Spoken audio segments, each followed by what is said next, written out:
week, we learned how to undo a staged change and undo a committed change with the git reset command. This week, we're going to learn another very useful command, git stash. Git stash is used when you need to temporarily remove your changes for some reason. Often this is because you need to go to another branch and pull down code on that branch from GitHub.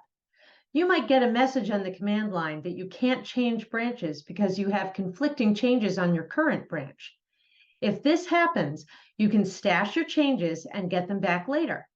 It's almost like cleaning up a room by putting things in a drawer temporarily. Let's learn how this works. Okay, so the first thing we're going to do is we're going to navigate to our repository. So for me, that means going to the Documents folder and then changing directories to my first repository. And then the next thing I like to do is I like to do a git status because I'd like to see where we are.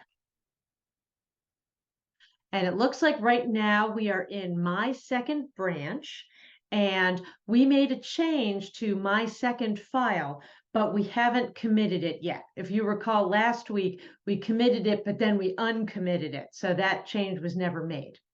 Now, what I like to do before I do any work, as I mentioned before, is I like to go to the main branch just as a good habit and then do a pull. So that this way I always have the latest code. Now, there was no new code this time, but still it's a good idea to get into the habit of doing that every single time you go into the project. So now let's go back to our second branch. So git check out my second branch. So let's take a look at what files we have in my second branch. So we've got the README and my first file and my second file. And my second file is the one that we have made a change to. So let's take a look at that and let's see what the change was. So we'll do nano my second file.txt. And remember, if you're in Windows, you don't need the nano part of that command. Okay, and we can see we've got, this is my second file, and then in the second line, we have, this is my change that isn't ready to commit yet. So that's what we did last week, and we never committed that. So let's exit out of this file. And let's imagine that we're in a scenario where we want to go and check out another branch and take a look at what's in that other branch. But Git isn't letting us. It might be giving us a message that says, you can't go to the other branch because you've got unmerged changes or something like that. So you might think to yourself, oh no, what do? Do I undo all of the changes that I've already made and then I have to redo them later after I've gone to the other branch and come back? Well, you don't have to do that because there's this nifty command called git stash. If you do git stash, what Git does is it saves all of the changes that you've made, sort of like in a little drawer somewhere, and then you can go ahead and change to another branch, do whatever you need to do, come back, and then you can get your changes back again. So let's run git stash and we'll see what that did.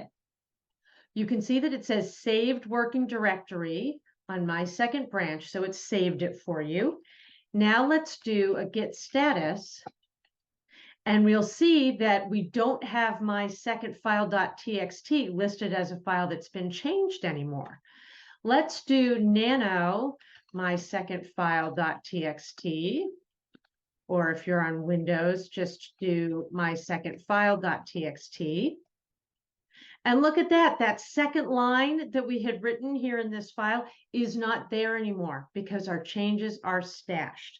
So let's get out of here and let's do git stash apply. That's the command to bring back the changes that we had made. And look at that. Now we can see that my second file is recognized as having been altered, and we know that we need to commit it and push it if we want to save that change. And if we do a nano my second file.txt, or just my second file.txt to open it up on Windows, we'll see that that line is back again. So Git Stash is a really useful tool to help you if for some reason you need to stash your changes so that you can go to another branch, do a pull on another branch or something like that. Thanks for watching this video. If you found my training helpful, please like this video and share it with others. And be sure to subscribe so you don't miss a single lesson. If you're enjoying Monday Morning Automation and you'd like to learn even faster, be sure to check out my book, The Complete Software Tester, which is available in Kindle and paperback on Amazon.com.